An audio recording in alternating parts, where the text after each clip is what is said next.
San Pablo Radio presenta la reflexión dominical a cargo del Padre Aderico Dolzani, de la Sociedad de San Pablo. Hoy escuchamos el inicio del Evangelio de Juan, que comienza con un sublime prólogo, una de las mejores páginas de la historia de la humanidad. En el principio era la palabra, y la palabra era Dios, y terminará diciendo que esa palabra se hizo carne y habitó entre nosotros. Cuando decimos que al principio era la palabra y la palabra era Dios, no entendemos un sonido, eso es la voz.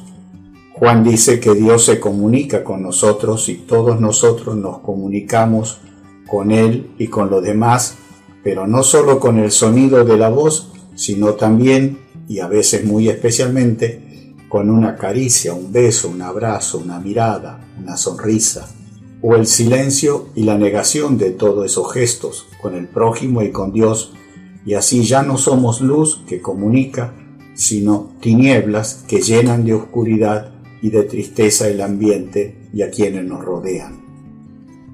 Cuando una persona es realizada según el plan de Dios, irradia luz, alegría, serenidad, aún en los peores momentos, y por eso son buscadas, apreciadas y escuchadas.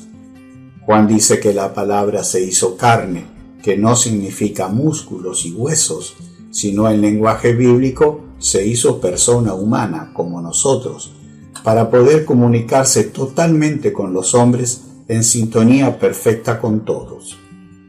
El evangelista introduce el primer personaje, Juan el Bautista, una de esas personas que irradiaba luz y serenidad con sus palabras y su conducta.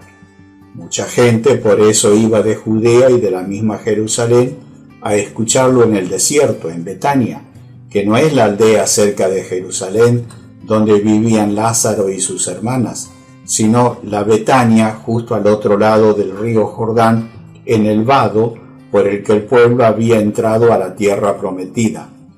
Allí Juan predica la conversión interior para preparar al pueblo a recibir al Mesías. Ese movimiento de gente, un éxodo hacia el desierto, alarmó a las autoridades religiosas. Sabían que Juan era el hijo de un sacerdote del templo, austero y crítico, y que había nacido milagrosamente y desde muy joven se había ido al desierto. Todo eso los inquietaba y envían sacerdotes y levitas para interrogarlo y saber quién era y saber qué hacer. Llevaban un esquema de preguntas concretas según su concepción religiosa. La primera, ¿quién eres tú?, sobreentendiendo al Mesías, porque Juan predicaba y bautizaba. Juan respondió con la transparencia de la verdad, yo no soy el Mesías. La segunda pregunta era saber si era el profeta Elías, raptado en un carro de fuego y que según la tradición volvería para anunciar al Mesías. Juan respondió contundente, no. Y la tercera pregunta era sobre el profeta prometido por Moisés, que vendría en su lugar para guiar al pueblo al Mesías. Juan respondió, tampoco.